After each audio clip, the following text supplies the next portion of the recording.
নমস্কার দর্শক বন্ধুরা, রে স্পোর্টসের পর্দায় আপনাদের সকলকে স্বাগত জানাই।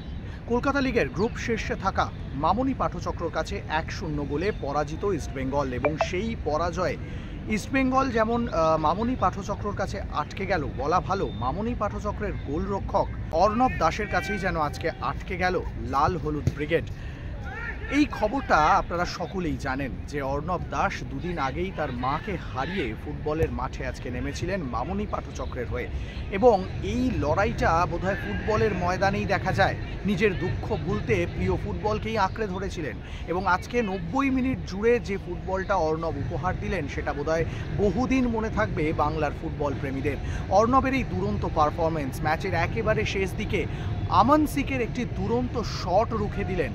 শুধু আমান সিকের শট রুখে দিলেন না, সেই সঙ্গে বোধহয় ইস্টবেঙ্গলকেও রুখে দিলেন তিনি।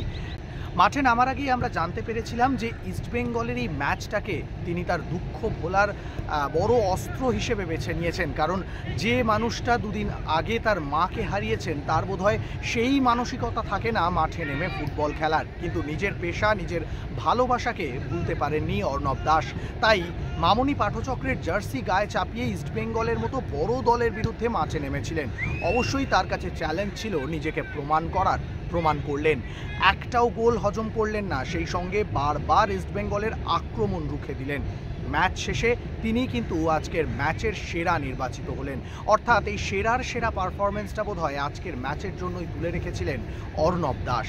খুব স্বাভাবিকভাবেই মামনি পাঠচক্রের হয়ে এবছর নজরকাড়া পারফরমেন্স করেছেন ইস্টবেঙ্গল। ম্যাচটা ছিল তার কাছে নিজেকে প্রমাণ করার মঞ্চ, কারণ আমরা বারবার বলি যে কলকাতা লিগে ছোট দলগুলোর কাছে এই বড় দলগুলোর বিরুদ্ধে ম্যাচটাই কিন্তু নিজেদেরকে মেলে ধরার মঞ্চ হয়। অর্ণব দাস আজকে সেই কাজটাই করলেন এবং ম্যাচ শেষে কিন্তু নিজে আজকের ম্যাচের সেরা পুরস্কারটা নিয়ে গেলেন, আর এই পুরস্কারটা বোধহয় তুলে রাখলেন নিজের সদ্য প্রয়াত মায়ের জন্য। ফুটবল ময়দান বারবারই লড়াইয়ের কথা বলে, আজকে আরও একটা বড় লড়াইয়ের নিদর্শন রেখে গেলেন মামনি পাঠচক্রের গোলরক্ষক অর্ণব দাস।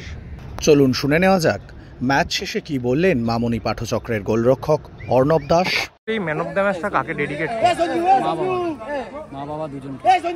আজকে এত বড় একটা ঘটনা ঘটে যাওয়ার পরও তুমি আজকে যেভাবে খেলেছো, বলতে গেলে তোমার হাতেই প্রায় ইস্টবেঙ্গল আটকে গেল। তো মানে খেলতে নামার আগে তোমার কি মানে নিজের মধ্যে কি চলছিল, যদি একটু শেয়ার করো। সত্যি কথা বলতে মার কথা মনে পড়ছিল খুব, মেন্টালিটিটা একটু ওই দিকেই ছিল। তো মাঠে নেমে গেলে আর ওইসব নিয়ে ভাবলে চলবে না, টিমটা ম্যাটার করে। এটা আমারও দায়িত্ব, টিমটাও আমার দায়িত্ব।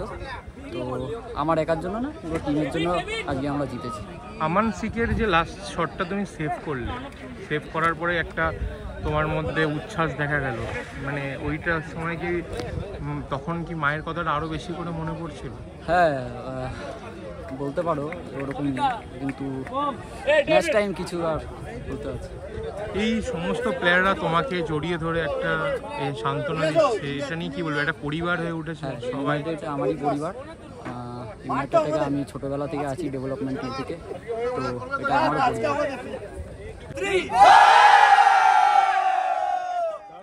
সৌরভ মুখার্জি, রে স্পোর্টস।